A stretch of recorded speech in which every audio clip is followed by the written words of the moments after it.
Bonjour à tous, aujourd'hui je vous présente un nouveau modèle créé par Jérôme Symphorien, un coutelier que j'ai déjà présenté dans une précédente vidéo. Je vous mets le lien juste ici comme d'habitude si ça vous intéresse. Alors il nous avait présenté l'Impromptu qui était l'un de ses premiers modèles, et ici j'ai le tout dernier modèle qu'il a créé qui s'appelle le Legato. Voilà, il donne toujours des noms à ses couteaux en lien avec son métier d'accordeur de piano. Donc le Legato, je vais me focaliser sur cette version-là, qui est la toute dernière, enfin l'une des dernières qu'il a réalisées, et je vais pouvoir ensuite la comparer avec celui-ci, qui est en fait le prototype, et ça va être assez intéressant de voir les évolutions qu'il a pu y avoir entre le prototype et une version un petit peu plus récente. Alors très rapidement les spécifications techniques, donc on a une lame de 9 cm pour une longueur totale ouverte de 19,5 cm, un poids de 100 grammes, la lame est en Damasteel, donc un acier Damas inox créé par la société suédoise Damasteel. Et le manche, je vais garder un petit peu le suspense. Voilà, le manche est absolument magnifique dans un matériau assez surprenant. J'ai fait un post récemment sur Instagram pour vous demander si vous pouviez deviner ce que c'est, et la plupart se sont trompés. Donc voilà, je garde un petit peu le suspense là-dessus. Alors on a une mécanique, un système de blocage liner lock pour la lame, et un montage sur rondelle en bronze d'une épaisseur de 0,1 mm. Lorsque je vous ai présenté ce couteau-là, j'avais dit qu'il n'y avait pas de rondelles, mais je me suis trompé. C'est juste qu'elles sont vraiment très très fines, et ça explique la douceur de l'ouverture et de la fermeture. Voilà, on sent qu'il n'y a rien qui accroche. Alors, on va regarder tout ça d'un petit peu plus près. On commence comme d'habitude par la lame, avec ce Damasteel qui est absolument magnifique. Le Damas est composé de RWL34 et de PMC27. Voilà, quelqu'un avait posé la question lors de la présentation de ce couteau. D'ailleurs, je vais le ressortir pour comparer les révélations, qui sont vraiment très différentes. Là, on avait une révélation peu contrastée, peu profonde, avec un polymiroir très présent. Et ici, on a toujours ce polymiroir, mais avec beaucoup plus de contraste. Les couches ressortent plus. C'est voilà, un aspect très différent. La plupart des gens vont plutôt préférer ce genre de révélation-là, qui est plus, qui se voit un petit peu plus. Et malgré le contraste, on a toujours ce beau poly très bien effectué par Jérôme. Voilà, vraiment une superbe lame. On a une émouture plate qui se termine sur un tranchant extrêmement fin. Et ça, c'est vraiment le genre d'émouture que j'adore. Pour vous montrer un petit peu ce que je veux dire par là, souvent sur les couteaux, on a du coup une émouture. Et ensuite, on a comme une sorte de seconde émouture au niveau du tranchant, là, qui est plus ou moins importante. Et bien là, on a une émouture qui se finit très finement, directement sur un tranchant. Et ça, c'est le genre de lame que vraiment j'adore, parce que personnellement, j'utilise mes couteaux pour manger, et je trouve que ça coupe super bien. Alors c'est plus fragile, mais c'est très agréable à utiliser pour manger, et facile à réaffûter. Donc on a toujours la marque du coutelier ici, JS, pour Jérôme Symphorien. Je vous montre l'autre côté du Damas également. Franchement, beau boulot sur la lame. J'adore. Alors maintenant, on va passer aux manches. Les plaquettes sont en ivoire de mammouth. Peut-être que vous l'aurez deviné, mais c'est franchement pas évident parce que c'est la première fois de ma vie que je vois un ivoire de mammouth avec cet aspect-là. Il est absolument magnifique. Ça me fait penser à du cuir en fait. Un vieux cuir patiné, un petit peu usé. C'est un petit peu cet aspect-là. C'est super, super joli. Et très peu commun pour du mammouth. Il est coloré également bien dans la profondeur et pas seulement en surface. Donc vraiment un super morceau. Je vais vous montrer les deux côtés. Celui-ci est très différent.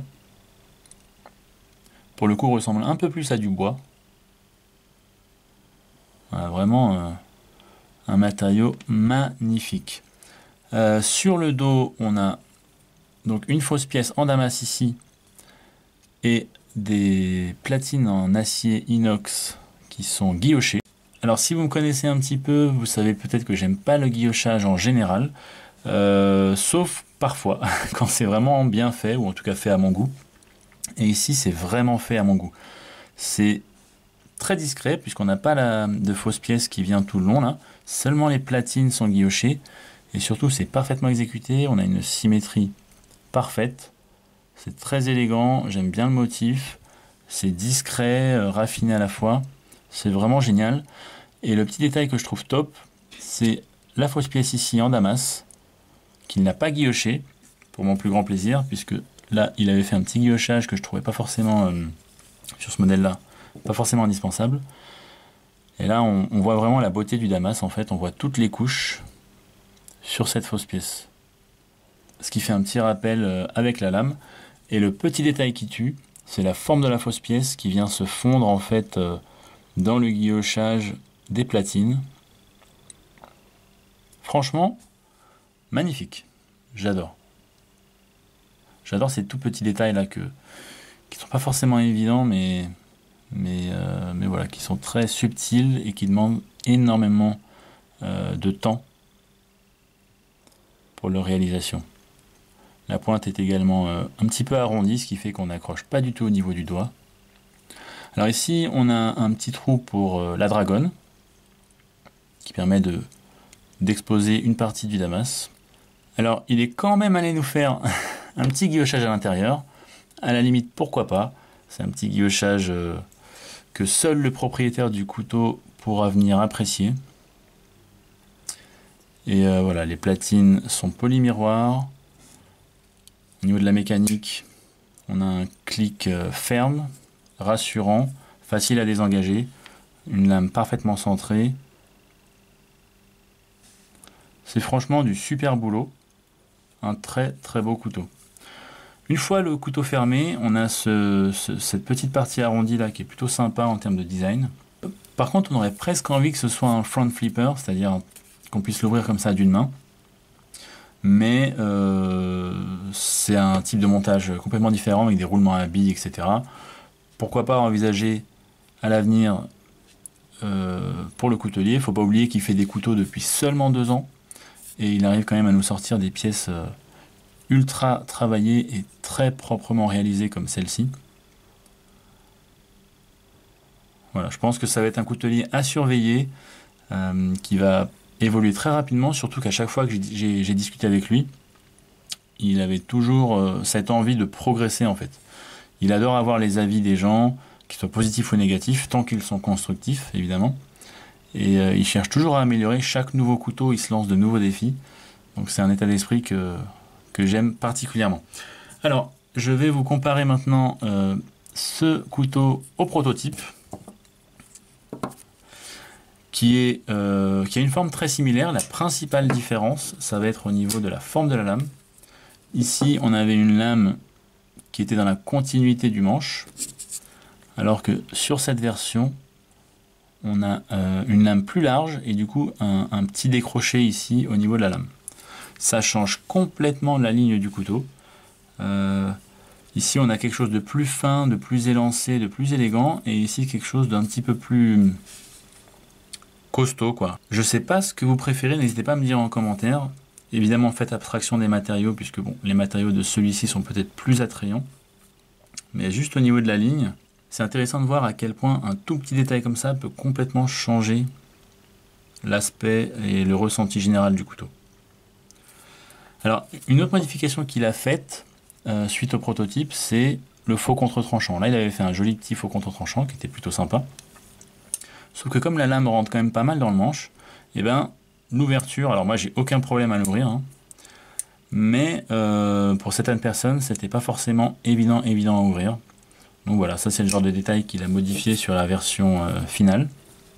Après, on a des petites différences en termes de longueur de manche, mais ça c'est dû au fait que les couteaux sont entièrement faits main et ils seront tous un petit peu uniques. Là en fait, le manche de celui en mammouth est un peu plus long. Par contre, la fausse pièce ici est plus longue que celle du couteau en mammouth. Bon, après, c'est les petites différences au niveau décoration, le guillochage corde. Les plaquettes sont en érable Negundo, en loupe d'érable Negundo, qui je pense sont teintées et stabilisées, puisqu'on a un petit peu de violet là, avec des motifs absolument superbes. Un petit détail qu'il a amélioré, c'est le chanfrein au niveau du trou pour la dragonne. Je ne sais pas si ça va se voir. Voilà. Ici, il a chanfreiné, ce qui est super, histoire de ne pas avoir de bord coupant. Mais il a un petit peu trop chanfreiné, je trouve. Alors qu'ici, il a amélioré ça, et c'est fait de façon un petit peu plus soignée, un petit peu plus raffinée. Et je ne l'ai pas mentionné, mais ici on a une lame en acier inox 14C28N, avec une finition tirée en long. Voilà, c'est tout pour cette présentation. Pour finir, les petits étuis faits par Chantal Trocmé, avec le logo du coutelier. Et sur ce, je vous dis à bientôt dans une prochaine vidéo. Ciao. Et du coup, le manche a été parfaitement travaillé par Jérôme. Oh, je sais pas pourquoi aujourd'hui la caméra a du mal à faire la mise au point. Allez! Merci. Qu'est-ce que je disais? Pour que ce soit suffisamment fluide. Mais pourquoi pas envisager dans le... Pourquoi pas envisager dans... Oh putain.